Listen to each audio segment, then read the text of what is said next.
Hello everyone, welcome to cooking ideas. இன்றைக்கி என்ன recipe பார்க்க போகிறோம்னா, தோசைக்கு நல்ல டேஸ்டியான பொட்டுக்கடலை சட்னி எப்படி செய்கிறதுன்னு பார்க்கலாம் வாங்க.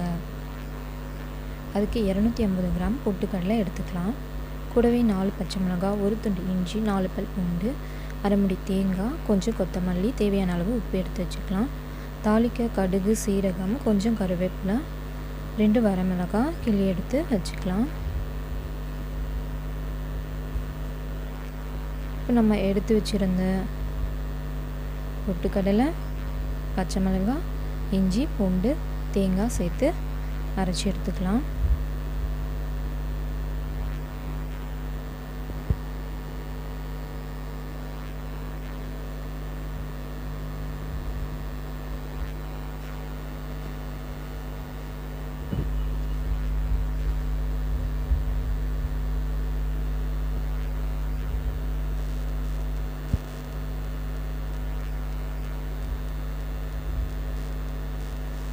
தேங்காய் தேவையான அளவுக்கு சேர்த்துக்கோங்க. மிளகாயும் காரத்துக்கு ஏற்ப சேர்த்துக்கோங்க. இப்போ தேவையான அளவு உப்பு சேர்த்துக்கலாம்.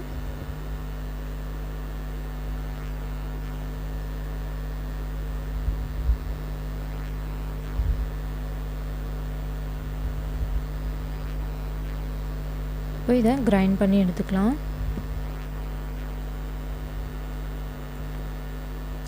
கொஞ்சம் கொஞ்சமாக தண்ணி சேர்த்து அரைச்சி எடுத்துக்கலாம். ஃபைனலாக கொத்தமல்லி சேர்த்து அரைச்சி எடுத்துக்கலாம். இதுதான் இந்த சட்னிக்கு ரொம்பவே டேஸ்ட் கொடுக்கும். நீங்கள் ட்ரை பண்ணி பாருங்கள்.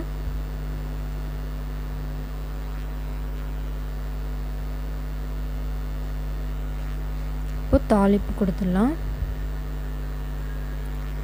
தாளிக்க ஒரு 2 டேபிள் ஸ்பூன் எண்ணெய் விட்டுக்கலாம். எண்ணெய் காஞ்சதும் கடுகு, சீரகம் போட்டுக்கலாம்.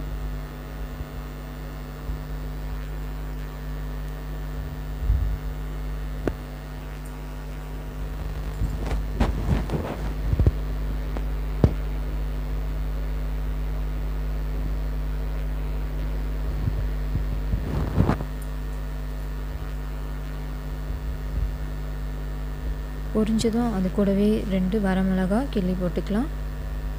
கொஞ்சம் கருவேப்பிலையும் போட்டுக்கலாம்.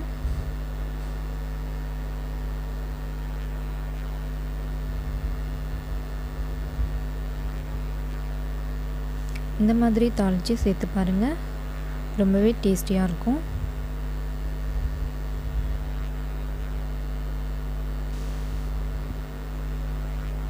அவ்வளோதாங்க, ரொம்ப டேஸ்டியான பொட்டுக்கடலை சட்னி ரெடி. தோசைக்கு ட்ரை பண்ணி பாருங்கள். தோசை, இட்லி எது வேணாலும் ட்ரை பண்ணலாம், ரொம்பவே நல்லாயிருக்கும். இந்த ரெசிப்பியை நீங்களும் ட்ரை பண்ணி பாருங்கள். நம்ம வீடியோஸ் பிடிச்சிருந்தா மறக்காமல் சப்ஸ்கிரைப் பண்ணிக்கோங்க, பெல் ஐக்கானை கிளிக் பண்ணிக்கோங்க. தேங்க்ஸ் ஃபார் வாட்சிங். நெக்ஸ்ட் வீடியோவில் பார்க்கலாம்.